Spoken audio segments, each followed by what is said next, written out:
Bueno, muy buenos días, ¿cómo están? Me paso a presentar, yo soy Manuela Strasnoy Peire. Les cuento un poquito, el año pasado me recibí de kinesio ahí en la Facu, así que, bueno, hace no tanto que yo estaba en el lugar donde están ustedes ahora. Así que bueno, este año me sumé a la cátedra de psicomotricidad y neurodesarrollo como ayudante, por lo cual estoy muy contenta y súper agradecida con los docentes por la oportunidad de seguir formándome y aprendiendo. Y bueno, y por ahora la confianza y en poder estar dando esta clase eh, para ustedes. Así que bueno, vamos a ir desarrollando en esta clase el tema de lateralidad, el cual vamos a hablar para que tengan una idea sobre la definición, sobre el proceso en el cual se va desarrollando, las etapas, los distintos factores con los que se relaciona y por qué. También vamos a hablar un poquito sobre la evaluación y y alguna cosita más que vamos a ir viendo. Así que, vamos a arrancar. Bien, en el cuerpo humano se da la presencia de partes anatómicas que son pares y simétricas. Esta simetría bilateral va a estar dada por la presencia de un plano imaginario que atraviesa el cuerpo de arriba a abajo, pasando por el medio de la cabeza, la cara, el tronco y la pelvis, que es el llamado eje corporal, el cual nos va a dividir el cuerpo en dos mitades que convencionalmente, socialmente, están definidas como nociones de derecha e izquierda. El eje corporal tiene implicancias tónicas, motrices, espaciales, perceptivas y grafomotoras. Ahora bien, a pesar de esta simetría en la distribución de los segmentos corporales, que sería la simetría anatómica, en su uso funcional nosotros utilizamos preferentemente un lado del cuerpo más que el otro, que es lo que se llama asimetría funcional. Cuando se trata de definir el concepto de lateralidad, se tiende a indicar básicamente la preferencia frente a la mano. Por ejemplo, se dice que diestro es el individuo que utiliza su mano derecha en la mayoría de las circunstancias que implican la elección de una mano. Pero vamos a ir viendo que este concepto está equivocado sobre que la lateralidad solamente se refiere al uso de la mano y vamos a ir metiéndonos en cuál es la definición correcta y con qué se relaciona. Entonces, ¿qué es la lateralidad? Es el predominio funcional más frecuente y efectivo en el uso de un hemicuerpo en relación al otro, teniendo en cuenta la dominancia del miembro superior, miembro inferior, oído y vista. Es decir, que no hablamos de preferencia de la mano solamente, sino de todo un lado del cuerpo en relación al otro. Esto va a incluir tanto la mano, el pie, el oído como la vista. Además, hablamos de uso, es decir, de un acto motor. La lateralidad forma parte de las conductas neuromotrices, es decir, las que se encuentran estrechamente ligadas a la maduración, mielinización del sistema nervioso. Esto quiere decir que la lateralidad corporal se da como consecuencia, está condicionada por el proceso de lateralización cortical. Este proceso de lateralización cortical es el que va a definir la dominancia cerebral o hegemonía de un hemisferio sobre el otro, un proceso que beneficia el desarrollo de las funciones cerebrales. Entonces, la lateralidad motora deberá coincidir con la predominancia sensorial y sensitiva del mismo lado y con el desarrollo simbólico y las funciones cognitivas del hemisferio cerebral opuesto. Esto se da porque a partir más o menos de los 2 años se comienza la etapa de especialización, donde cada hemisferio cerebral va a comenzar a tomar directriz de funciones cerebrales diferentes, dando origen a lo que va a ser la especialización hemisférica, cosa que vamos a retomar más adelante. A lo largo de la historia existieron distintas teorías que intentaron explicar desde distintas corrientes y perspectivas el por qué se daba la lateralidad. Nosotros vamos a ir mencionando algunas de ellas a modo de conocimiento. En 1870, la teoría biotipológica, donde desde un enfoque biológico ellos pesaban y medían todo, y concluyeron que como la mayor parte de los órganos se encuentran al lado derecho, había una desviación del eje corporal que hizo que una mayor cantidad de gente tenga una preferencia por el uso de la mano derecha. En 1900, la teoría fisiológica hablaba que la arteria subclavia derecha tiene una mayor presión respecto a la izquierda, que por ende una mayor presión implica una mayor irrigación y eso un mayor uso de la mano derecha. La teoría psicológica, 1900-1930, habla que la mayoría de las madres eran diestras, entonces estas acuestan al bebé sobre su brazo izquierdo, dejando libre el miembro superior derecho. Eso generaba una mayor funcionalidad de la mano derecha. Luego, el predeterminismo de Hessel hablaba de que está predeterminado intraútero, que con el reflejo tónico-nucal asimétrico, la mano a la que mira el bebé es la que va a estar condicionada a ser la mano que corresponde a la lateralidad corporal. También nos dice que cuando el bebé nace es bimanual y que no hay una diferencia en la utilización del miembro superior. Luego, la teoría sobre la herencia mendeliana hablaba de que de matrimonios zurdos nacían hijos zurdos y que de matrimonios con un solo zurdo, el 25% de los hijos podrían presentar zurdería. Hoy esa teoría se sabe que no es así porque existen zurdos que no tienen antecedentes familiares y además podemos mencionar algunas estadísticas que el autor Rigal nos habla, donde dice que niños diestros nacen de padres zurdos en un 50% y que de padres diestros pueden salir un 5% de hijos zurdos, por lo que no se aplican las leyes genéticas de Mendel de dominancia diestra y recesividad zurda.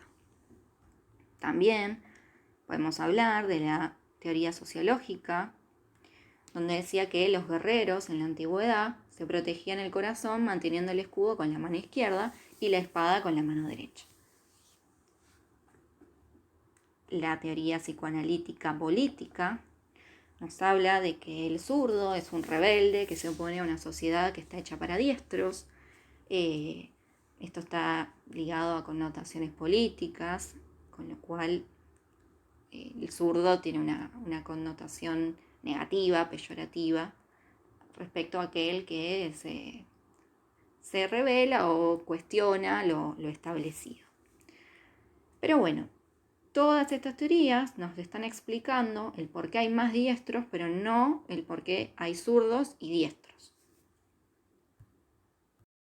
Siguiendo con las teorías, vamos a mencionar como antecedente destacable a Broca en 1861, que decía que el ser humano es el único que habla, es el único que razona y es el único en la escala zoológica que manifiesta preferencia por uno de sus lados.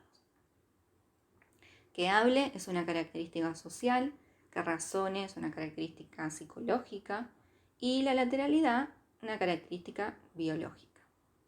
Él afirmaba que el predominio funcional de un lado del cuerpo, la lateralidad, se determina no por educación, sino solamente por la supremacía de un hemisferio cerebral sobre el otro, por este proceso de mielinización. Con lo cual, el predominio funcional derecho, la lateralidad derecha, correspondía con una lateralización cortical izquierda y al revés. Predominio izquierdo correspondía con una lateralización derecha, siendo que la lateralización izquierda y por ende la lateralidad derecha se daba en una mayor proporción. Teorías más actuales, como la de Penfield, que habló del homúnculo sensitivo motor en 1953, esta realizó la prueba de WADA. Es una prueba en la cual se utilizó amital sódico, que es un barbitúrico anestésico que se inyecta en la carótida mientras la persona está hablando. Esta sustancia se distribuye en el hemisferio que corresponde a ese lado de la inyección y si este hemisferio es el hemisferio dominante, se produce como resultado una hemiplegia coincidente con la lateralidad más una afasia transitoria. La afasia es un trastorno del lenguaje. Con esto pudo demostrar que el 95% de los diestros y el 70% de los zurdos tenían una representación del lenguaje en el hemisferio izquierdo, que es el hemisferio dominante. Y el 30% de los zurdos presenta una representación en un 15% en el hemisferio derecho y el otro 15% una representación hemisférica bilateral.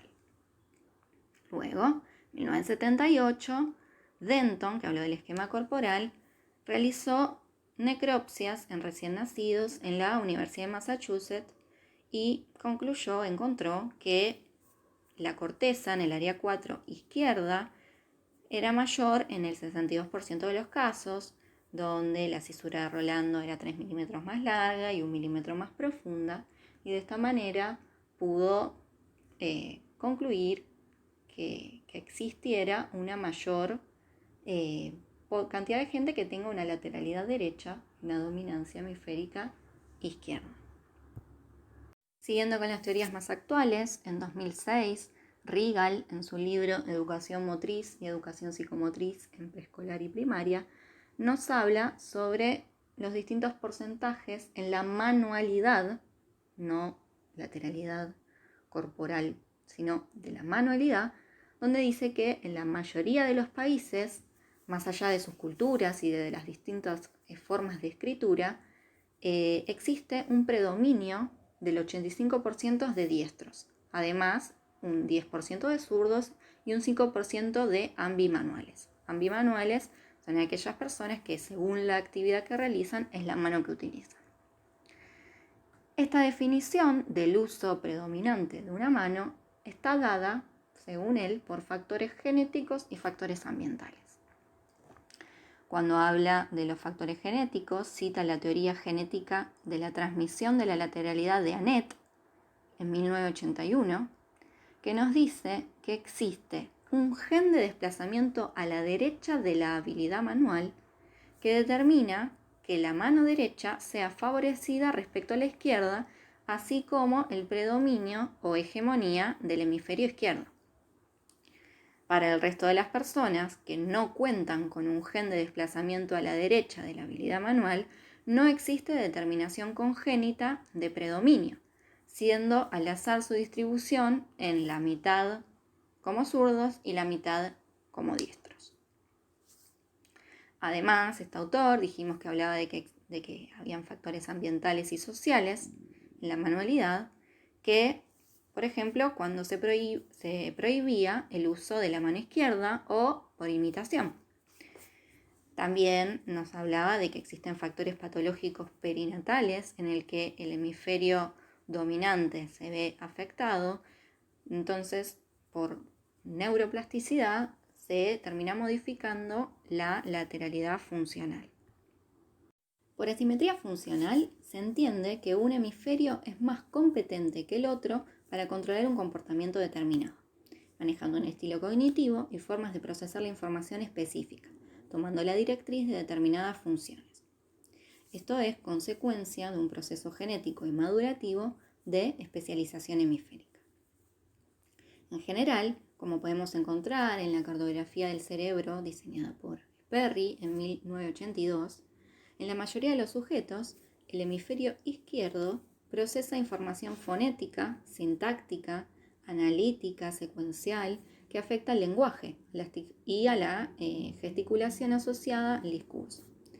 Va a procesar la información discontinua reunida en el tiempo y vemos ahí mismo, está asociado con un pensamiento más lineal, relacionado no solo con el lenguaje, sino con la escritura, las matemáticas, la ciencia y la lógica. En cambio, el hemisferio derecho es aquel que interviene de modo más global y sintético en la percepción de los rostros, en las formas y las relaciones espaciales, así como todo lo referido a la música y también a la lectura. Va a procesar informaciones agrupadas en un todo, es un pensamiento más holístico, por eso se relaciona también con lo intuitivo, con lo emocional, con lo artístico. Así, de todas maneras, ambos hemisferios van a controlar la actividad motora del lado corporal contralateral. De todas maneras, más allá de la especialización funcional, sabemos que ambos hemisferios actúan de común acuerdo en la vida cotidiana, ofreciéndonos una percepción global del entorno. Siempre que un hemisferio dirige una actividad, el otro lo apoya como colaborador. Respondiendo a esta interconexión funcional entre ambos hemisferios, Anatómicamente vamos a encontrar al cuerpo calloso como ese conjunto de fibras interhemisféricas.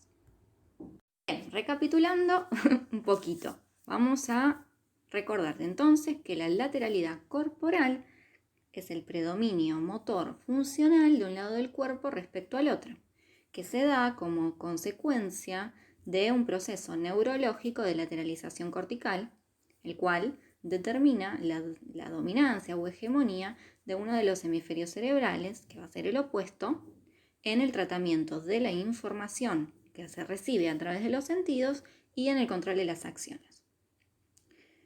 Entonces podemos ver que va a existir una relación entre la lateralidad corporal, las funciones cognitivas, la simbolización, la forma característica de procesar la información de dicha persona, y todo esto a su vez se relaciona con los procesos de aprendizaje. Podemos decir que en términos neurológicos la lateralidad es un estadio superior de organización del funcionamiento del sistema nervioso.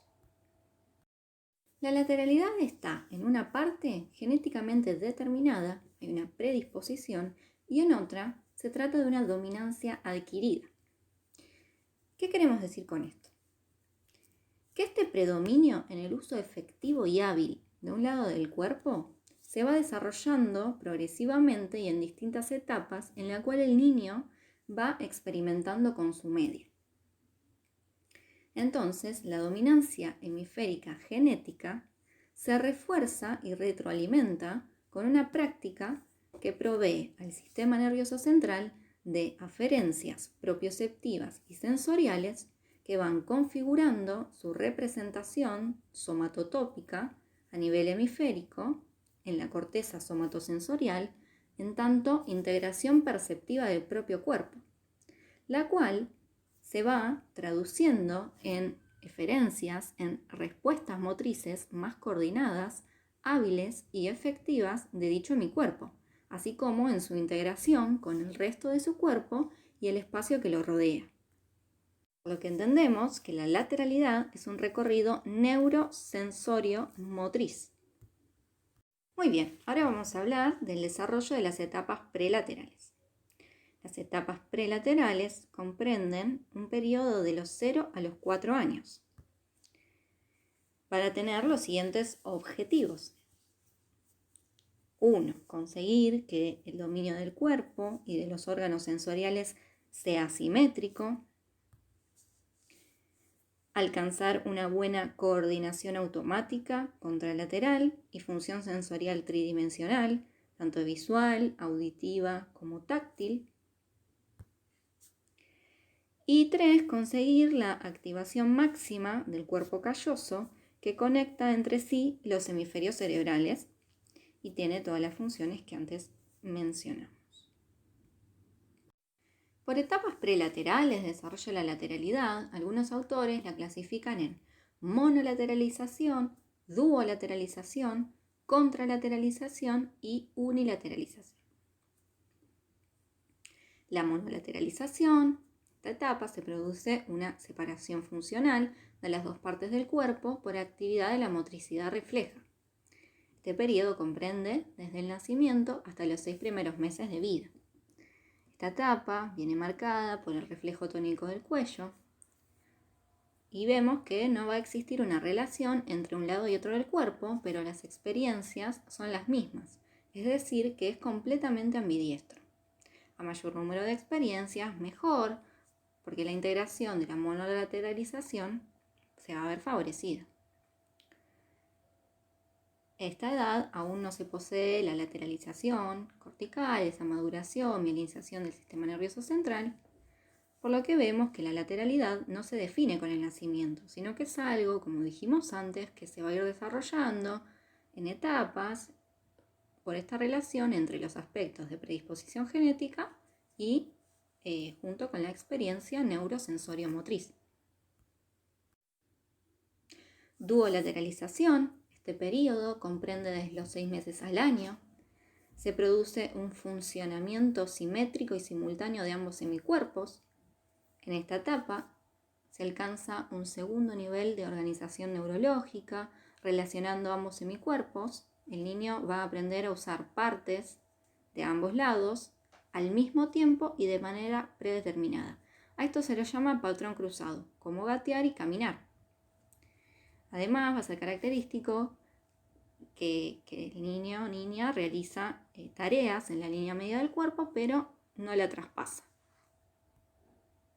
La tercera etapa, la contralateralización, que va desde el año hasta los 6 o 7, donde se produce un funcionamiento coordinado, voluntario, pero a diferencia del anterior, este va a ser asimétrico. Vamos a encontrar que hay preferencia en el uso de un hemicuerpo, pero no hay dominancia todavía. En esta etapa se aprende las coordinaciones motrices, el control motor y el equilibrio postural. En la unilateralización va a ser el proceso final de elección hemisférica de lateralización, donde ya podemos hablar de lateralidad, ya que un hemicuerpo dirige la acción y el otro la apoya. En los ejemplos de ahí de las fotos vemos que es el lado derecho con el que escribe y con el que mira del caleidoscopio. Clasificación en etapas de lateralidad. Vamos a encontrar 4 fases: la fase de identificación, fase de alternancia, de automatización y fase de afianzamiento. Vamos a ir viendo una a una. La fase de identificación, que va entre los 0 y los 2 años. En esta etapa la lateralidad aún no está definida. El niño o la niña lo que van haciendo es ir descubriendo poco a poco que tienen 2 manos y diferenciándolas. Van a reconocer que éstas le pertenecen y que gracias a sus posibilidades manipulativas le permiten interaccionar y experimentar con el medio. En la fase de alternancia, llamada también de definición por contraste de rendimiento, que va desde los 2 a los 4 años, en este periodo el niño se encuentra especialmente interesado en explorar todo lo que le rodea, utilizando las 2 manos indistintamente para realizar las actividades cotidianas. Pero lo que va a ir haciendo es ir comparando resultados y orientándolos a una preferencia hacia uno de sus lados del cuerpo. Lo va a hacer con todas las dominancias, tanto la auditiva, la visual, la manual y la podal. En la fase tercera, la de automatización, que es llamada también como de preferencia instrumental, que va de 4 a 7 años, poco a poco el niño o la niña van automatizando sus gestos y es posible observar que utiliza más un lado, el lado que va a ser el dominante cuando se afirme, en las distintas actividades que realiza. Además, va a ir incorporando el concepto de derecha e izquierda. A la cuarta fase es la de afianzamiento, donde se confirma la lateralidad a los 8 años. La toma de conciencia corporal, el esquema corporal, el concepto del espacio, el control postural y el desarrollo cognitivo son temas que se relacionan, que van de la mano con el desarrollo de la lateralidad. Vamos a ir explicando, intentando comprender cómo se van relacionando y por qué cada una. En el proceso en que el niño experimenta con su cuerpo, va reconociendo las partes del mismo y va configurando su representación perceptiva, el esquema corporal. También va incluyendo en el esquema corporal el reconocimiento e interiorización perceptiva de un lado del cuerpo como predominante en su funcionalidad y actividad. Entonces vamos a ir desmenuzando cada uno y viendo cómo se van relacionando. En el proceso en que el niño experimenta con su cuerpo, va reconociendo las partes del mismo y va configurando su representación perceptiva, esquema corporal, también incluye en el reconocimiento e interiorización perceptiva de un lado del cuerpo como predominante en su funcionalidad y actividad. Con lo cual, además de reconocer e interiorizar esas partes del cuerpo más hábiles, reconoce e interioriza que eso se da en un lado de su cuerpo y no en el otro, respecto a un eje corporal. Esto último corresponde a la organización de la orientación espacial. La orientación espacial, entonces, se va a producir en referencia a ese eje corporal.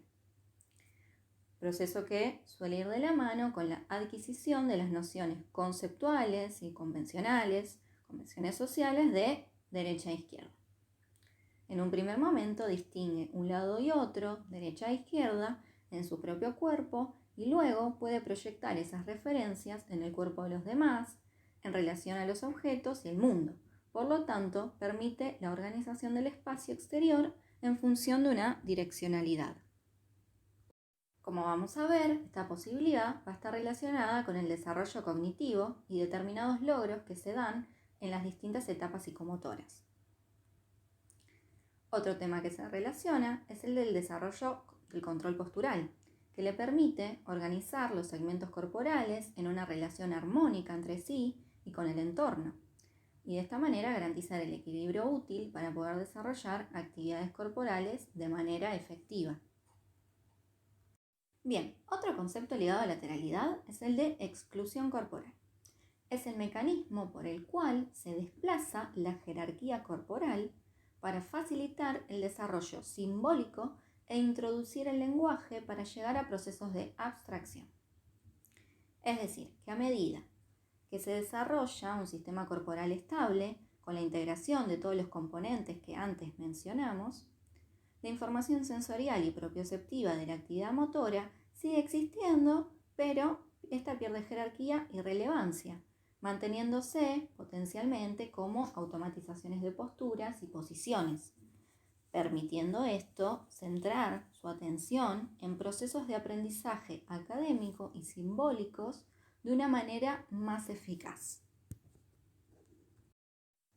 La adquisición definitiva de la lateralidad es lo que nos permite distinguir efectivamente la derecha de la izquierda, pero esto como algo más allá de sus nombres convencionales, sino como representación espacial. Y la única manera de tomar conciencia de esta distinción, de adquirir estas nociones, la encontramos en la práctica. Por lo tanto, la construcción de este esquema corporal lateralizado se va a ir dando en las siguientes etapas.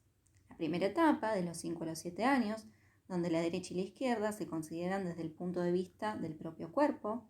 La segunda etapa, de los 8 a los 11 años, donde el reconocimiento progresivamente de la derecha y la izquierda ajena, donde se comprende la derecha y la izquierda desde y sobre el cuerpo del otro.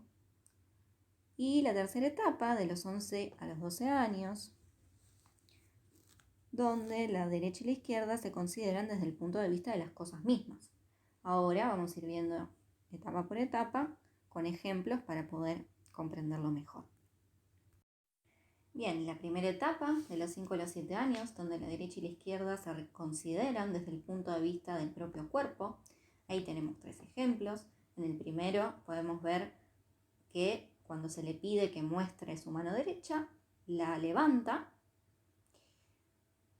En el segundo ejemplo se le puede pedir que se toque el pie derecho con la mano izquierda y lo puede hacer. En el tercer ejemplo vamos allá a ver la relación frente a los objetos. También va a ser desde el propio cuerpo, donde al final de esta etapa va a poder decir que uno está a la derecha y el otro está a la izquierda, tomando como referencia, dijimos, siempre el propio cuerpo. En este ejemplo va a decir que la pelota está a la derecha.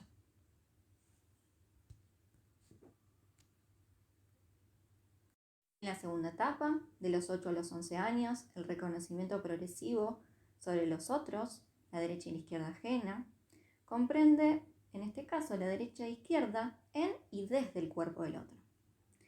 En estos ejemplos que vamos a ver, la otra persona se encuentra ubicada frente a él y va a poder reconocer y tocarle la mano derecha a la persona que se ubica frente a él. Además va a poder imitar los movimientos del otro. Por ejemplo, ambos van a levantar su pie derecho. De los 11 a los 12 años va a poder reconocer la derecha y la izquierda desde el punto de vista de las cosas mismas. Ahora, en este caso, en este ejemplo que vemos ahí, ya la pelota no va a estar a la derecha, porque no va a hacer la referencia a su propio cuerpo, sino que la referencia es desde la perspectiva, desde la óptica de las cosas, de los objetos mismos. Entonces, la pelota va a estar a la izquierda del castillo. Lo que permite pasar de una a otra etapa.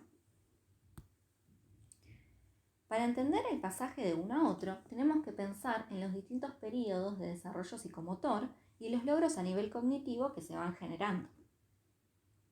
De 0 a 2 años, el periodo sensoriomotor, el niño conoce el mundo que lo rodea a través de las percepciones y del movimiento. Coincide con esta etapa la identificación de la lateralidad. Entre los 5 y los 7 años, y coincidente con la fase de automatización de la lateralidad, el niño logra interiorizar las nociones de derecha e izquierda en su propio cuerpo y orientar este en relación al ambiente. Es en este momento en el que estamos en el periodo preoperatorio, caracterizado por la aparición de la función simbólica y la interiorización de los esquemas de acción en representaciones. En esta etapa el niño es totalmente egocéntrico, por eso todo lo va a referir a su propio cuerpo. A partir de los 8 años, el niño que ya ingresa en el periodo operatorio concreto, este se va descentrando y va construyendo un universo objetivo. Coincide la afirmación de su lateralidad con el reconocer derecha e izquierda. Primero, en el cuerpo de otro que se encuentra frente a él, y luego, al final de esta etapa, en relación a los objetos mismos por medio de relaciones objetivas.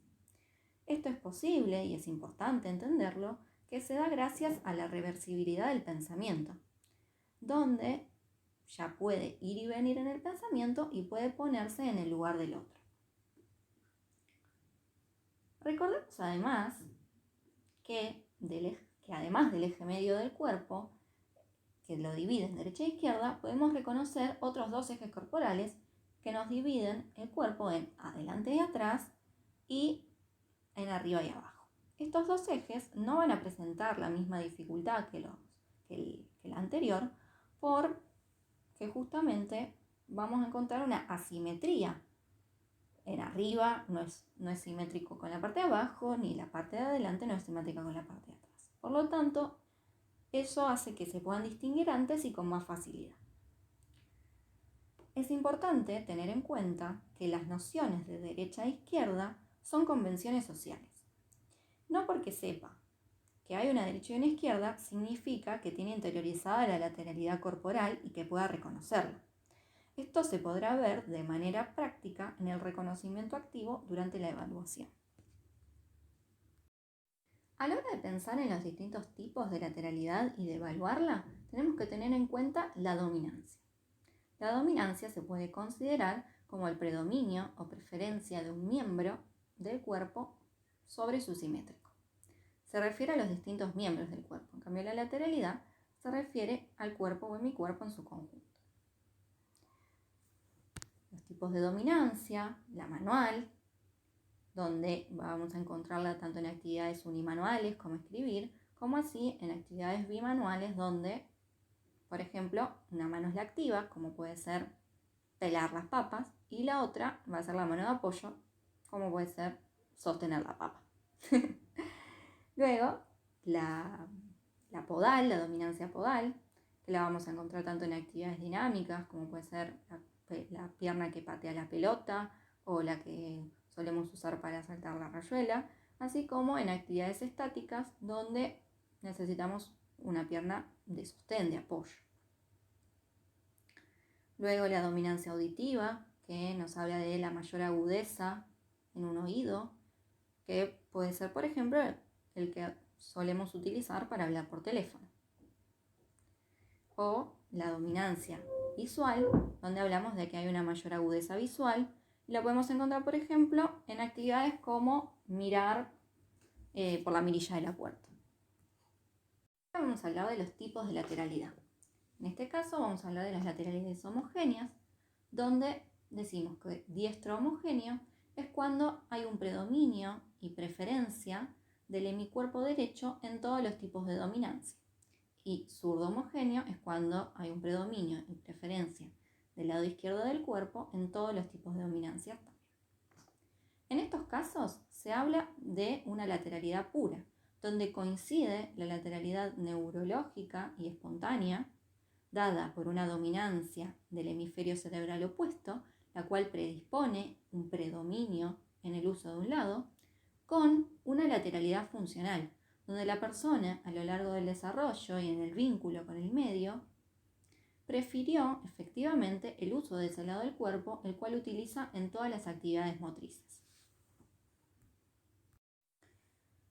Hay otros tipos de lateralidad, donde algunos autores hablan que son trastornos de lateralidad.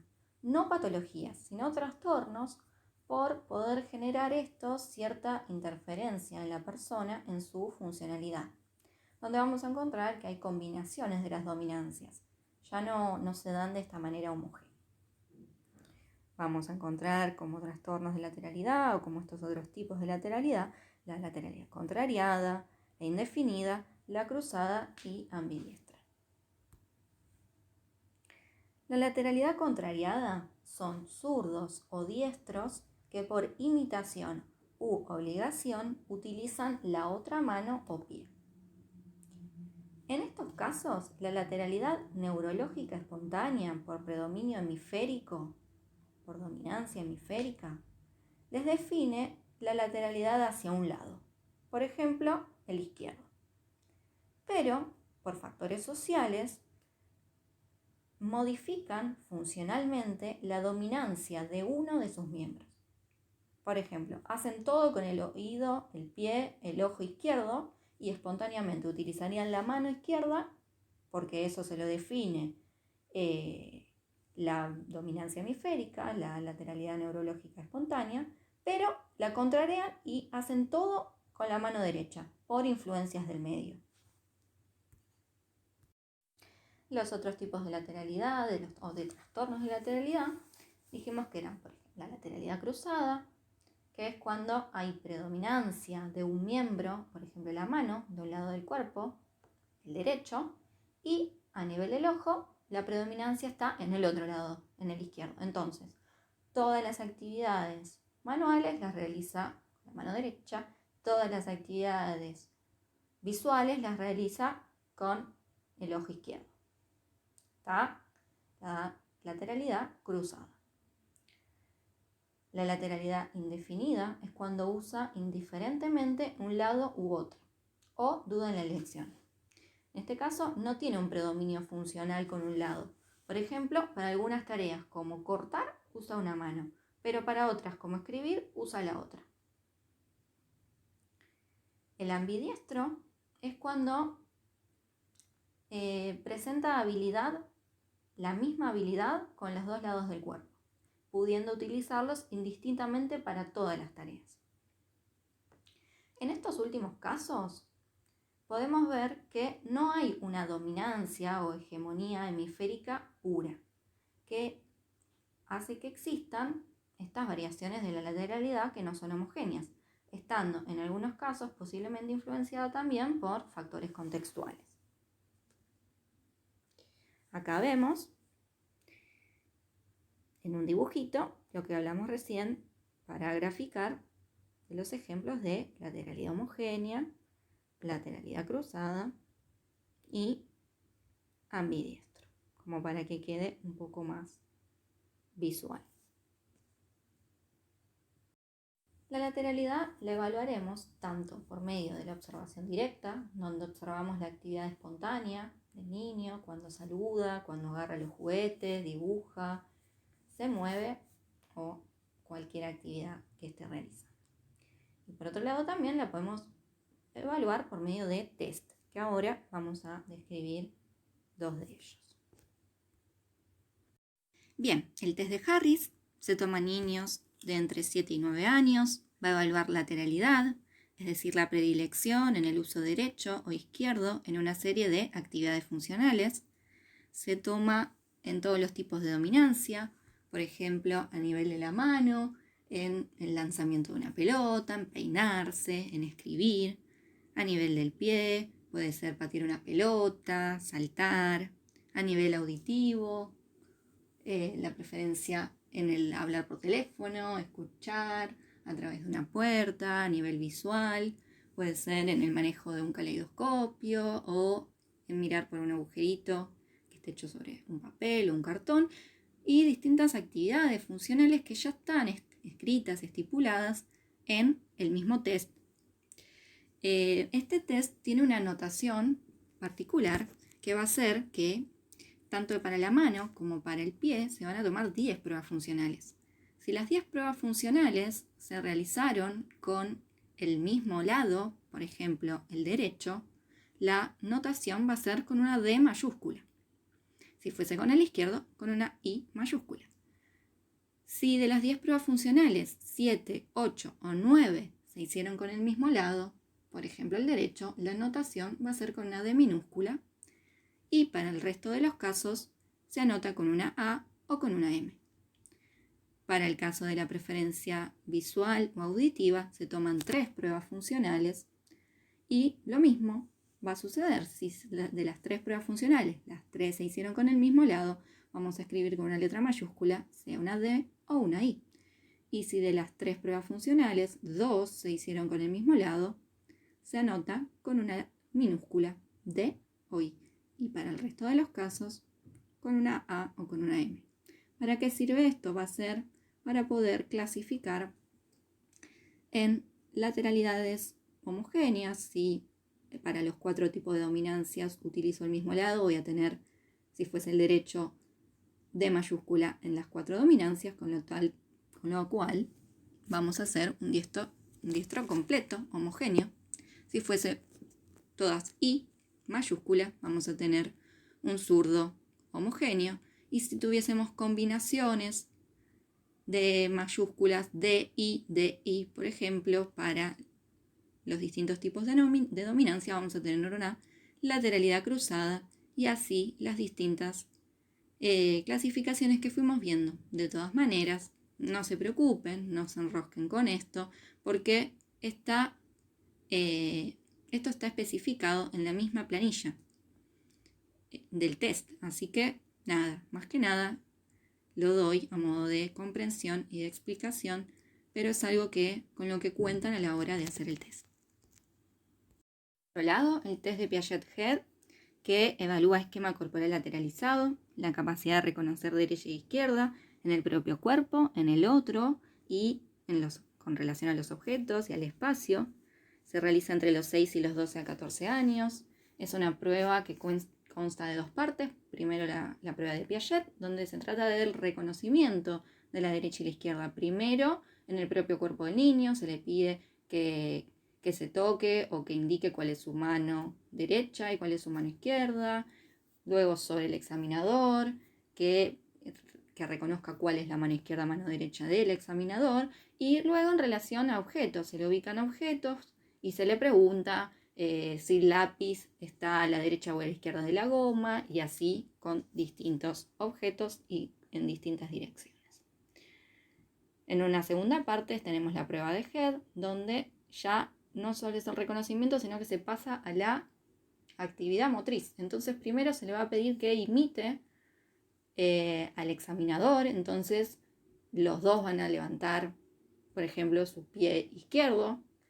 Y en una segunda parte de esta misma prueba de Head, ya la actividad motriz no se realiza por medio de la imitación del examinador, sino que el examinador le va a dar una orden verbal y el niño lo va a tener que cumplir. Por ejemplo, toca con tu mano izquierda tu ojo derecho, y así distintas pruebas que se van realizando.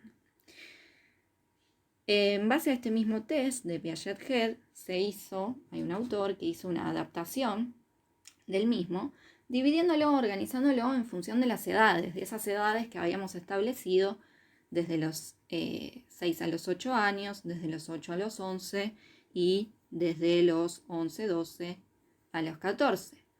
En la primera, de los 6 a los 8, va a haber este reconocimiento sobre el propio cuerpo, luego sobre el cuerpo del examinador y luego en función de los objetos. Entonces están en esa tabla, que les dejo ahí pegada, bien las actividades especificadas, pero van a estar organizadas en función de las edades y las distintas etapas de reconocimiento del esquema corporal lateralizado. ¿Hay una relación entre lateralidad y trastornos en el aprendizaje? Bueno, hay autores que creen que la lateralidad homogénea, aquella en la cual la dominancia manual, auditiva, ocular y podal se ven en el mismo lado del cuerpo, se relacionan con chicos que tienen mayor facilidad para el aprendizaje, ya que la información sensorial la construyen y la integran perceptivamente con mayor eficacia. De todas maneras, sería incorrecto hacer una relación directa entre lateralidades no homogéneas y trastornos del aprendizaje. Ante niños con trastornos en el aprendizaje, la lateralidad se convierte en un factor dentro de la psicomotricidad a considerar, teniendo que evaluar y considerar las distintas etapas del desarrollo psicomotor, etapas de adquisición de la lateralidad, el esquema corporal y el esquema corporal lateralizado, las nociones espaciales, el nivel cognitivo, entre otros, no siendo posible un tratamiento aislado para el abordaje de dichos problemas. Ten en cuenta que en el próximo cuatrimestre es cuando vamos a ver específicamente una clase sobre trastornos del aprendizaje. Nosotros en esta primera parte del año lo que vemos es todo lo que tiene que ver con el desarrollo fisiológico, con la evolución, entre comillas, normal, esperable del desarrollo del niño y en este caso de la lateralidad. Pero bueno, de todas maneras podemos mencionar, como para completar la clase, algunos de estos síntomas de desorganización en la lateralización. Recordemos que cuando hablamos de lateralización, dijimos que era este proceso de maduración y organización del sistema nervioso central, la lateralidad como el desarrollo neurosensorio-motriz, una lateralidad que se va a ir definiendo como homogénea o como no homogénea y se asocia en su desarrollo a todo el resto de los factores psicomotores que mencionamos antes. Entonces, por ejemplo, como síntomas de desorganización de esta lateralización vamos a poder encontrar alteraciones de los procesos de integración perceptiva y ordenación de la información, inversiones y concepción general del espacio y el tiempo, actitudes de inseguridad, falta de decisión o inestabilidad y problemas psicomotores. ¿Qué podemos encontrar en los pacientes? Velocidad lectora y comprensiva lenta, confusiones derecha-izquierda, dificultades en matemáticas, aparición de inversiones, dislexia, disgrafía, mayor nivel de comprensión oral que escrito, fallas en la orientación espacial y tartamudez. Bueno, muchas gracias por escucharme, por prestarme atención. Ojalá haber sido clara. Esta fue mi primera clase, así que espero que se haya comprendido lo más posible. Y si no, bueno, cualquier duda, cualquier aporte o sugerencia, no duden en escribirme a mi mail, manuestrasnoipeire@gmail.com, o si no, nos vemos en el vivo. Pero bueno, ahí yo también les dejo una frase de un cantante que a mí me gusta mucho, que nos invita a siempre cuestionarnos, siempre dudar y proponer nuevas preguntas, nunca quedarnos con lo dicho, sino siempre enriquecernos y enriquecernos colectivamente. Muchísimas gracias.